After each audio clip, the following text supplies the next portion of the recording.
میں آپ کو اس وقت جو بتا رہا ہوں کہ کوئی ایسا ایویڈنس میری علم میں نہیں آیا جہاں پہ میں اس نتیجے پہ پہنچوں کہ کوئی انٹرفیئرنس انسٹیٹیوشنل لیول پہ ہو رہی ہے. اس مرتبہ میرے سامنے کوئی ایسی ایویڈنس نہیں. اگر پہلے تو ہوئی نا, پہلے تو ہوئی.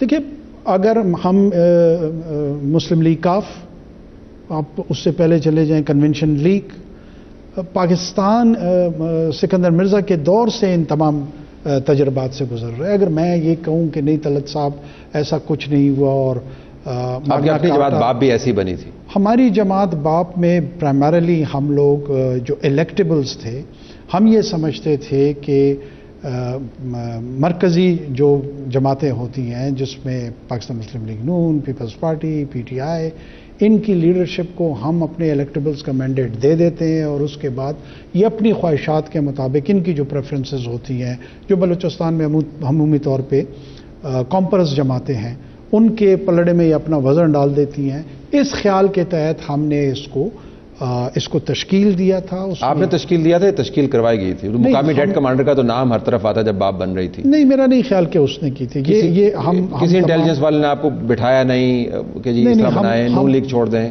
نہیں, that's documented in a way. Interviews میں خاقان عباسی صاحب کا انٹرویو ایک ہے, خاقان عباسی صاحب کے علم میں ہوگا, لیکن آپ کو کبھی کسی نے نہیں کہا کہ چھوڑ دیں.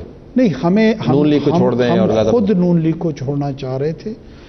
دیکھیں, آپ کے پاس 22 لوگوں کا مینڈیٹ موجود ہو اور 7 لوگوں کے مینڈیٹ والے کو آپ وزیر اعلیٰ بنا دیں.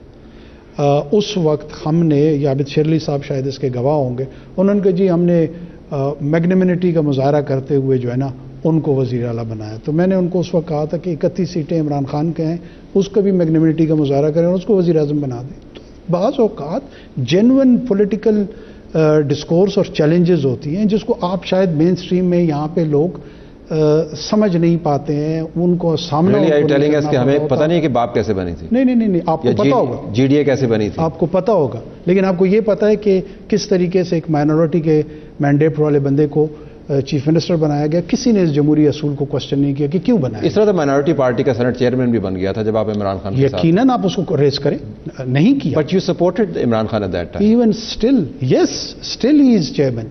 ہاں, لیکن آپ نے سپورٹ کیا تھا نا. مطلب میں نے یقیناً کیا تھا. میں تو آپ کو یہ کہہ رہا ہوں کہ مجھے تو ایسے لگ رہا ہے کہ تسلسل کے ساتھ نہ کوئی میڈیا, نہ کوئی سیاسی جماعت, کنٹینیویشن کے ساتھ تمام لوگ ان کو سپورٹ کر رہے ہیں. اس کا مطلب ہے ان کے اندر یہ اسٹرینتھ موجود ہے کہ سب کو اپنی طرف اٹریکٹ کر لیتے ہیں. لیکن ان کو بنوایا گیا تھا, یہ بھی واضح ہے سنجرانی صاحب. کس نے بنوایا تھا؟ پیپلز پارٹی نے بنوایا تھا, اسٹیبلشمنٹ کے کہنے پہ اسلام نے بنوایا تھا.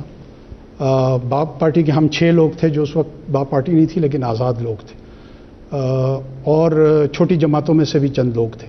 ان سب لوگوں نے ووٹ کیا تھا. ان کو ان سے پوچھنا چاہیے کہ ان کو کس نے کہا. عمران خان کا کیا مستقبل ہے سیاست میں, یہ جانتے ہوئے کہ آپ کے ویوز ان کے بارے میں پہلے کچھ اور تھے, بعد میں کچھ اور ہو گئے, لیکن ابھی ایز یو سٹ ہیئر, کیونکہ بہت بڑا ایشو ہے آئندہ انتخابات کے منصفانہ ہونے یا نہ ہونے کا جو میڈیا ڈسکورس ہے, کیا آپ کو ان کا لگتا ہے مستقبل؟ پہلے بھی میرے ان کے متعلق یہ ویو تھے. میں سمجھتا تھا کہ یہ ایک پاکستان کے جو جینون چیلنجز ہیں ان کے جینون سولوشنز کا شاید یہ آنسر ہو. اور میں نے کیوں سمجھتے تھے 2014 سے لے کے 2019 تک کون سے شواہد کی کمی تھی جس کی بنیاد پر آپ نے یہ ویو ان کے بارے میں کر لیا؟ یعنی فساد کیا نہیں ہوا؟ ان کا پرسونا تھا. نہیں, 2014 کا دھرنا بس فساد, سپریم کورٹ کے. میں عمران خان صاحب کو اس وقت سے فالو کر رہا ہوں جب انہوں نے 1996 میں گورننس کے ماڈل پہ دی نیوز میں آرٹیکل لکھا تھا, اور جس طریقے سے وہ اس وقت پین اسلام. I can tell you as somebody who was assistant editor in the news that Imran did not write that article. I mean, I was not assistant. میں آپ کو بتا سکتا ہوں کس نے لکھا تھا. I was just a reader myself. لیکن 2014 کے بعد انہوں نے فساد برپا کیا. میں عرض کر دوں جی, میں ایز اے ریڈر ایک ویو بنا رہا تھا, کیونکہ میں تو میرا کوئی پروفیشنل ایکسپوجر تو نہیں تھا نیوز کے اندر کہ کون لکھوا رہا ہے یا نہیں لکھوا رہا ہے. میں as a consumer, as a reader of that article, I was developing an opinion and that was very positive. میں نے اس کی فلنتھراپی کے حوالے سے جو کردار تھا, اس کی جو انٹلیکچوئل کیپیسٹی ڈاکیومنٹڈ تھی, اس سے انسپائر ہو رہا تھا. اور جب وہ پولیٹیکل اینٹی بنا تو میں کانسٹنٹلی اس کو فالو کر رہا تھا. جہاں جہاں باقی جماعتوں کی شارٹ کمنگز ہمیں نظر آتی تھی, غلط یا ٹھیک, ہم یہ سمجھتے تھے کہ شاید اس کا ایک جینون سلوشن جو ہے وہ پی ٹی آئی ہوگی. اس لیے میں نے 2014 کے بعد بھی میں نے 2013 میں بھی ان کو ووٹ دیا 2018 اور 2018 میں ووٹ جی دیا. بالکل دیا میں نے. 2014 کے دھرنوں فساد کے باوجود مار پیٹ کے باوجود یہ جانتے ہوئے کہ کس طرح پارلیمان پر حملہ کیا گیا, عدالت کے بعد ڈرٹی لانڈری لٹکائی گئی, پی ٹی وی کے اوپر حملہ کیا گیا, all that evidence and you still supported ہم. یس آئی ڈیڈ.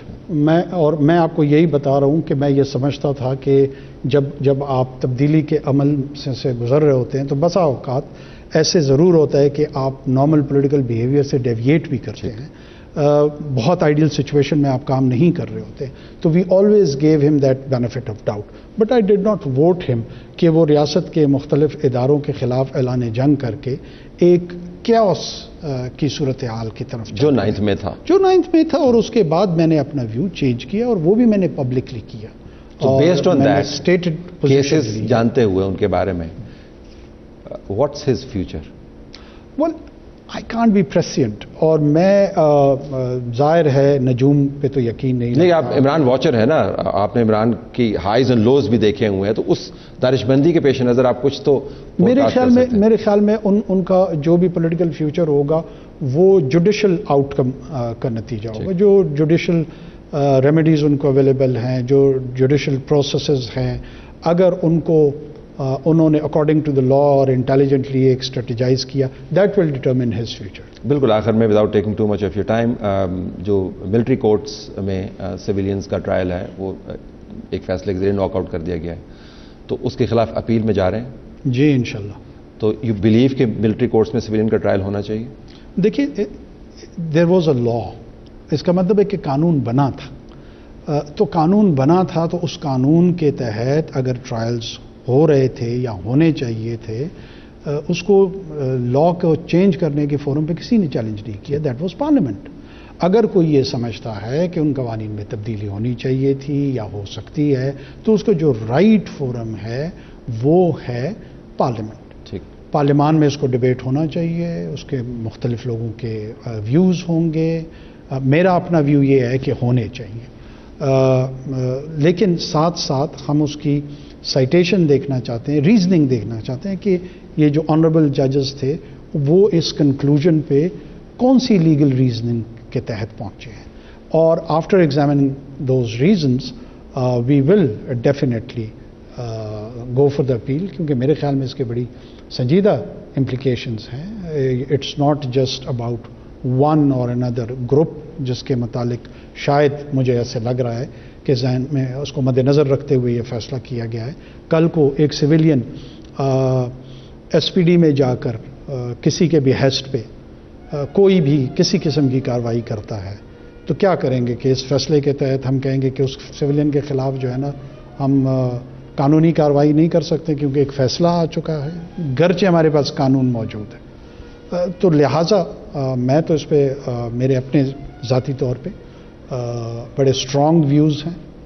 میں سمجھتا ہوں کہ military installations are directly link to your national security issues, اور نیشنل سیکورٹی ایشوز کو جب تک آپ انفارمڈ اور اسپیشلائزڈ انفارمیشن ڈومین کے تحت اس کی انٹرپریٹیشن نہیں کریں گے تو ہو سکتا ہے آپ غلط کنکلوژنس پہ پہنچ جائیں.